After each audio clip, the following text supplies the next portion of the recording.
সাবেক বিচারপতি শামসুদ্দিন চৌধুরী মানিককে আদালতে নেওয়ার সময় আঘাতের কারণে অতিরিক্ত রক্তক্ষরণ হওয়ায় গুরুতর আহত অবস্থায় সিলেট ওসমানী মেডিকেল কলেজ হাসপাতালে পাঠিয়েছে কারা কর্তৃপক্ষ। শনিবার ২৪ আগস্ট বিষয়টি নিশ্চিত করেছেন সিলেট কারাগারের ডিআইজি সগীর মিয়া। হাসপাতালে আনার পর তাকে অপারেশন থিয়েটারে প্রবেশ করানো হয়। সেখানে তার অস্ত্রোপচার চলছে বলে হাসপাতালের একটি সূত্র জানিয়েছে। কারাগারে প্রবেশের সময় স্বাস্থ্য পরীক্ষাকালে আঘাত চিহ্নিত হলে তাকে হাসপাতালে নিয়ে আসা হয় বলে জানিয়েছে পুলিশ।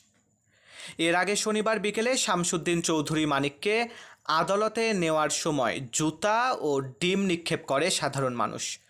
আদালতে নেওয়ার সময় কয়েকজনকে তার ওপর হামলার চেষ্টা চালাতে দেখা যায়।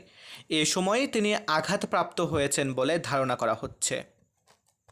প্রসঙ্গত শুক্রবার ২৩ আগস্ট রাতে অবৈধভাবে সিলেটের কানাইঘাট উপজেলার দনা সীমান্ত দিয়ে ভারতে পালিয়ে যাওয়ার সময় সাবেক বিচারপতি মানিককে আটক করে বিজিবি। মারুফ হাসান বিশাল, বাংলা ১০।